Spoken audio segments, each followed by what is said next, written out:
berita selanjutnya sebetulnya masih berhubungan dengan apa yang terjadi sama kawan kita, Apa tuh? Bang Tara, Oke. dengan akun YouTube-nya. Nah, Ah. cuman kali ini kejadiannya kita bukan ngobrolin Bang Tara. Ah. Jadi ada salah satu YouTuber lagi yang baru tadi sore ternyata dibungkam oleh elit global mungkin ya. Buset. Kenapa elit global jawaban? Oke. Nah, jadi akun dari salah satu vlogger kita itu namanya Bang Alit. Ada yang tahu? Alit Bang. Susanto. Nggak tahu. Yang dulunya dulu sekarang masih motovlogger nggak sih? Tapi Dulu, intinya gitulah, otomotif entusias lah sebetulnya. Nah, akunnya ini mendadak tiba-tiba tidak bisa diakses, hilang. Bahkan sampai sekarang pun juga katanya masih belum bisa diakses sama sekali. Bahkan kalau misalkan dari lihat IG-nya dibilang katanya akunnya itu dihapus oleh YouTube. Gue takut bansos kita kena, nggak mungkin sih, masih kecil mah nggak akan dilirik ya, nggak akan ini ya harusnya ya. Gara-gara apa? Ada nggak alasan apaan gitu? Ya ini yang masih dipertanyakan juga sebetulnya sama Bang Alit. Kenapa tiba-tiba akun gua nggak bisa diakses, terus kenapa hilang gitu? Dia kehack juga nggak sih sebenarnya, sama kayak nge-live-in kripto gitu maksudnya? Mungkin juga ya, gara-gara itu kena strike gitu jadinya. Tapi kalau misalkan dari akunnya dia yang sebelumnya di videonya kayaknya nggak ada live yang macam-macam gitu. Maksudnya nggak ada yang aneh-aneh. Dan tiba-tiba kena strike. Tiba-tiba aja. Tiba-tiba hilang gitu. Mungkin di sini ada teman-teman yang bisa bantu ngeklarifikasi lebih. Apa dia? Tapi katanya memang YouTube itu kan terkenal sering ganti-ganti guidelines memang ya. Maksudnya gue ini sebuah pertanyaan juga sih ke lu yang udah anggapannya berapa tahun lah di dunia YouTube lah gitu. Memang katanya memang YouTube itu sering ganti-ganti guidance mendadak katanya memang. Yang repot tuh kalau tiba-tiba lo pernah bikin video 4 tahun yang lalu, yang dulu nggak punya community guideline tentang video itu masih fine-fine aja. Tiba-tiba community guideline-nya sekarang, dan ternyata community guideline yang baru itu men-strike video lo 4 tahun yang lalu. Kayaknya yang kejadian kayak gitu sih menurut gua. Karena tiba-tiba nge-update, terus ternyata video lama lo tuh, oh ini tuh melanggar gitu loh ternyata gitu. Ya nggak bisa dong kalau misalkan community guidelines-nya berubah. Harusnya dia tuh memberikan warning. Bukan itu juga, hukumnya harusnya nggak bisa berdampak surut. Kalau itu kan berdampak surut, berarti mundur ke belakang. Kalau community guidelines harusnya harus kondisi yang terjadi sekarang dan untuk ke depan. Betul. Karena kan dia nggak bisa bilang bahwa gue mengubah peraturannya hari ini, maka yang terjadi berlaku juga untuk mundur ke belakang. Nggak bisa juga, benar-benar. Hukumnya kayak kalau gitu aneh banget. Nggak bisa berlaku surut kayak gitu dong, nggak boleh. Serba bingung sih, karena menurut gue YouTube itu juga kita kan, maksudnya orang-orang YouTuber itu kan sebenarnya kasarnya katanya kan numpang di platform gitu loh maksud gue. Oke. Kayak kita yang meminjam ke dia gitu sebenarnya. Tapi kan ini kayak gini ya, menurut gue tuh hubungan dua arah ya antara YouTube dengan konten kreator, maksud gue. Harusnya dua arah. Bukan kayak kan nggak lo di-hire dibayar kan? Iya, bukan. Tapi you make a content dan lu mendatangkan iklan karena konten gua kan. Kalau lu punya quality yang bagus, lu punya view yang baik, maka iklan yang dari lu itulah bisa ditampilkan di situ gitu. Kalau out of nowhere tiba-tiba hilang tanpa ada penjelasan apapun. Nah, itu yang terjadi dengan Dr. Disrespect ketika dia ke-ban dari Twitch. Yang sampai detik ini kita tidak pernah tahu kenapa. Why?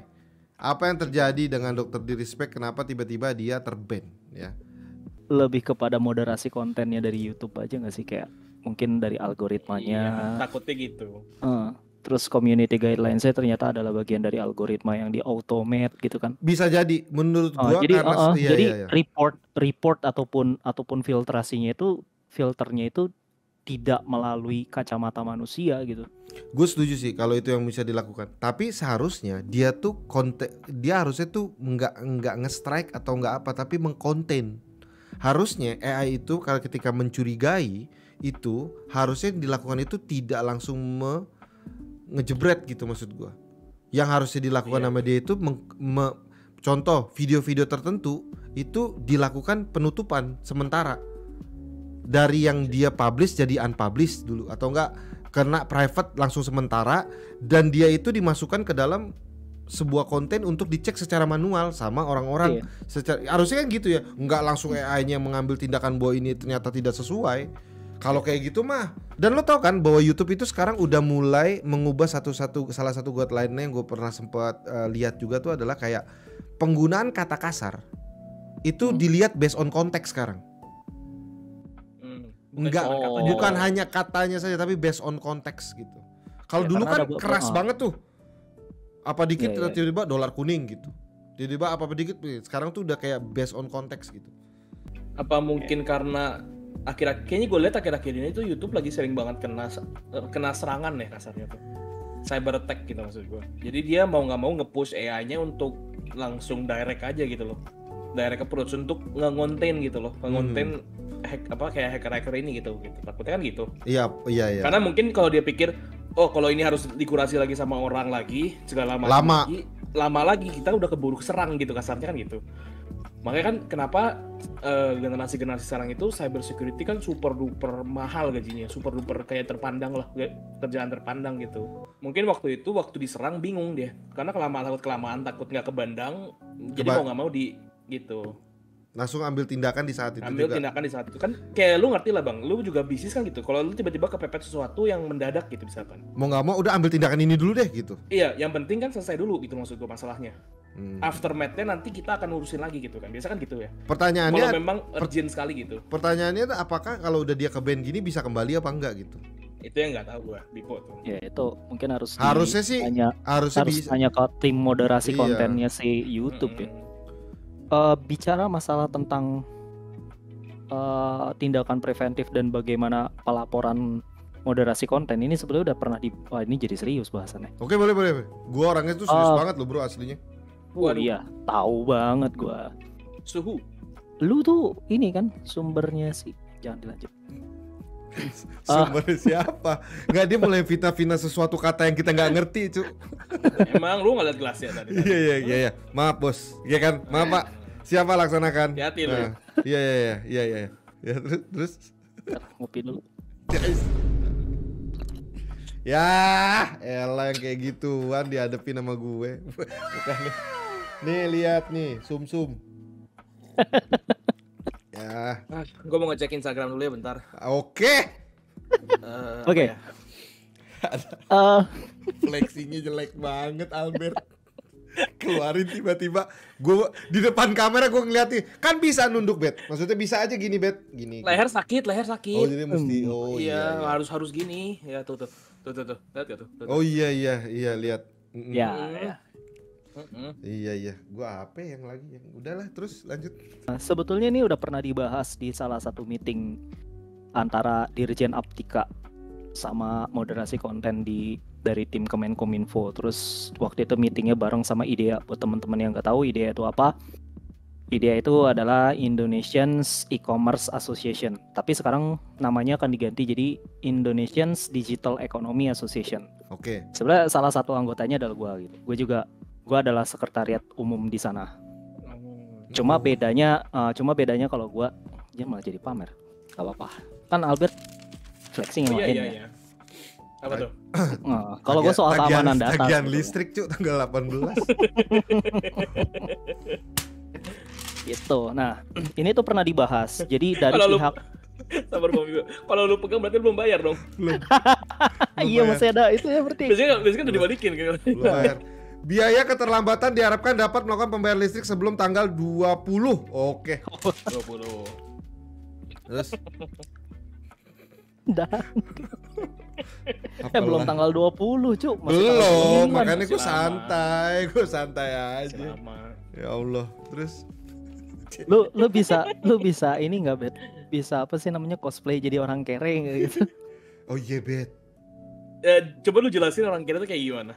Apa yang harus gue lakuin bentuknya di sini? Coba lu jelasin. Gue nggak tahu nih kan. Guys, tolong kolom komentar, tolong kasih tahu dong. Gini ya. Cosplay itu kayak apa? Gitu. Cosplay itu kayak apa? Ngikutin definisinya dia aja waktu itu. Orang kere tuh nggak mungkin adu ayam. Ya tapi definisi bentuk mungkin yang dia ini bentuk kan. aja. Maksudnya gue bisa merepresentasikan itu gimana caranya? Iya ya, dia aja mempresentasikan kere nggak tahu gimana caranya. Nah, ya jadi dari meeting itu sebetulnya Kemenkominfo itu pengen ada satu tindak cepat first respon dari para e-commerce ataupun dari para pelaku provider layanan lah, mau itu dia e-commerce kayak mau dia bentuknya adalah kayak semacam sosial media kayak intinya kalau misalkan ada report sebelum masa atau sebelum waktu yang dibatasi ya udah harus ada tindakan gitu. Cuma menurut gua mungkin ini lagi-lagi masih hanya sebuah asumsi gembel. Menurut gua YouTube Indonesia menilai itu ya udahlah daripada repot gitu ya, gua harus ngobrol lagi sama si konten kreatornya atau gua harus nonton dulu gitu kan durasi tertentu gitu yang dilaporin. Ya akhirnya yang tadi si Albert bilang langsung aja udah ditindak gitu. Iya. Di blok gitu aja gitu. Karena terlalu banyak. Nah mungkin ada hubungannya juga dengan regulasi yang akan mau ditetapkan sama Kominfo itu. Tapi itu pun juga sebetulnya masih dalam negosiasi antara IDEA dengan Kemenkominfo, belum ada aturan.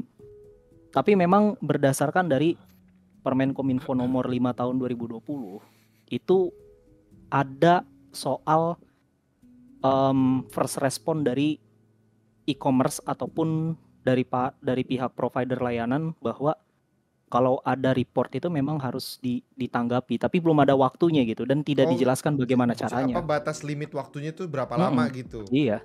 Tapi lo bayangin aja kalau misalkan contoh kalau dia melanggar peraturan kan nggak mungkin juga satu gitu, bisa aja dalam sehari tuh banyak. Kan? Nah itu yang sebetulnya dibahas sama orang-orang sama dari pihak ininya. Lo tahu kan dulu di zaman awal-awal YouTube tuh lo bisa nonton video porno kan di YouTube. Hah? Iya kah? Tahun berapa tuh? Ada dulu. Oh iya yang kasus vokalis itu kan dulu. Gimana? Videonya sempat. Enggak, masa videonya nyebar di situ? Iya. Gue masih inget karena gue adalah orang yang menikmati itu di warnet. Bilang tempatnya warnet lagi. Iya. Maksud gue ya. Rame-rame sendiri nontonin tuh. Harusnya rame-rame sih, kalau sendiri sih creepy banget. Ramean paket malam. Oh, rame-rame wajar tuh. Kita nonton yang kalau sendirian kan berarti lo niatkan kayak gue niatin buat gue nonton sendirian gitu ya. Tapi rame-rame juga niat berarti. Nah, dia udah ngumpulin teman-temannya. Ayo kita nonton bokep pas gitu. Berarti jatuhnya kita nggak tahu nih. Conclusionnya ini terakhirnya gimana akhirnya si apa namanya? Bung Alit ini. Belum ketahuan. Masih belum. Katanya memang sudah dibantu sama Bung Gema ya, tapi kayaknya kalau dilihat dari Instastory terakhirnya sepertinya tidak ada ini. It takes time lah menurut gue. Maksudnya gue berarti kayaknya butuh waktu sih. Tapi kalau ya harusnya sih datanya nggak hilang ya. Cuman ya kan data selalu ada kan pasti kan. Ya. Mungkin masih ada di repository. Kalaupun channel lo ketutup itu data lo emang masih di dalamnya? Iya pasti. Nggak langsung dibersihin gitu maksudku. Kan dia maksudnya kan dia memakan tempat memori di servernya gitu kasarnya. Harusnya sih tidak ya. Jadi harusnya dia punya protokol kayak dia itu kan lagi pula kalau kita ngomongin soal logika di dalam pekerjaannya sendiri, lo men-strike, lo take down kalau dia punya ketentuan untuk false claim, berarti otomatis dia harusnya memang menyimpan dulu gitu. Iya, betul juga. Iya kan? Itu harusnya bisa ini dulu karena kan dia punya ketentuan false claim. Dia harusnya kita doakan aja lah ya. Iya, semoga bisa balik lagi.